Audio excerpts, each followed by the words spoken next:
না দেখো, মানুষ কখনো বৃদ্ধ হয় না। মানুষ তার মনে মনে সারা জীবনে 28 বছরে থাকে। 28 এর পরে আর তার মানসিক বার্ধক্য আসে না। তার মানে কি আজকে এই মুহূর্তে আপনাকেও যদি আমি প্রশ্ন করি, আমি তরুণ। আচ্ছা, কি মনে হয় যে এই যে একটা ফেজ মানুষের লাইফের চেঞ্জেস গুলো, পরিবর্তনগুলো মানুষ যেগুলো পায় তার জীবনে, তার থেকে আপনি কি কি শিখতে পেরেছেন, আপনি কি কি নিয়েছেন?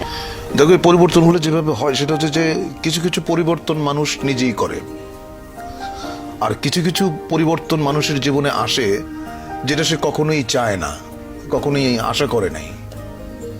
এরকম অনেক জিনিস ঘটে, সেটা আমার জীবনে বহুবার ঘটেছে। আমি যেটা করতে চেয়েছি সেটা করতে পারিনি।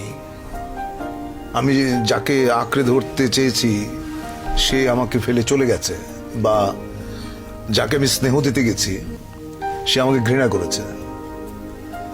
এইটা তুমি আমার মেয়ের বয়সী, একসময় তুমি আমার মতো বয়সে আসবে, তখন তুমি বুঝবে আমি এখন তোমাকে কি কথা বললাম। অনেক আগে বইয়ে পড়েছিলাম যে মানুষ আশায় বাঁচে। মানুষের বেঁচে থাকার জন্য একটা মুগ্ধ করার কোনো বিষয় থাকে। তো এই মুহূর্তে আপনার বেঁচে থাকার জন্য আপনাকে কোন বিষয়টা মুগ্ধ করছে?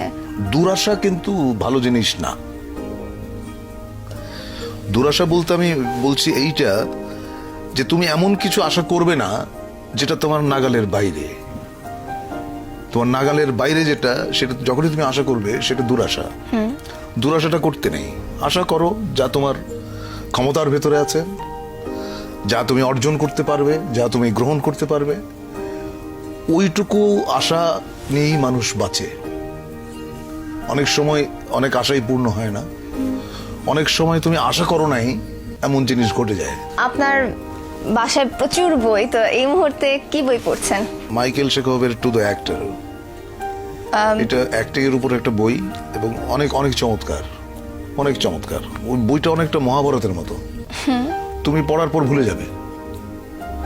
ওইটা 10 পাতা পড়লাম, 12 পাতায় গিয়ে 3য় পাতায় কি ছিল ওটার মনে থাকে না।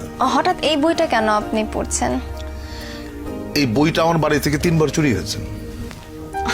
আমি 3বার কিনেছি, 3বারই চুরি হয়েছে।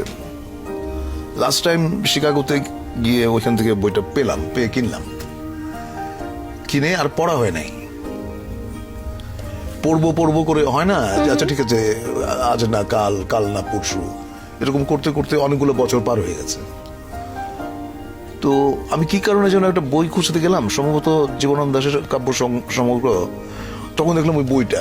আমি বললাম আচ্ছা এইটাই পড়ি তাহলে। একজন অভিনয় শিল্পী, তাকে যদি আপনি বলেন যে এই বই তার পড়া উচিত বা তার অভিজ্ঞতা থাকা উচিত এই বইগুলো সম্পর্কে, সেগুলো বই কোনগুলো হবে? প্রথম হচ্ছে স্তানিস্লাভস্কির actor prepares, building a character, creating a role. এই 3টা বই হচ্ছে তোমার অভিনয়ের জন্য পড়তেই হবে। আচ্ছা, তারপরে টু দ্য অ্যাক্টর মাইকেল শেখোভের। এগুলো পড়লে হয় কি, তুমি জেনে যাবা যে কৌশলটা কি অভিনয় করার। অভিনয় তো শেখানো যায় না। অভিনয় করতে গেলে কি কি কৌশল অবলম্বন তুমি করতে পারো সেইটা শেখানো যায়। আপনি বলার অপেক্ষা রাখে না যে অভিনয়ের সবচেয়ে উচ্চ স্থানেই রয়েছেন, অভিনেতা হিসেবে সেই স্বীকৃতি আপনি পেয়েছেন, তো আপনি কেন এখন পড়ছেন টু দ্য অ্যাক্টর? দেখো কুমকুম তো তোমার মন পড়ার তো শেষ নাই। যেমন আমি যখন মন খারাপ থাকে, আমি জানি কি কোন বইটা পড়লে আমার মনটা ভালো হবে, আমি সঙ্গে সঙ্গে ওই রবীন্দ্রনাথের গল্পগুচ্ছটা পড়ি।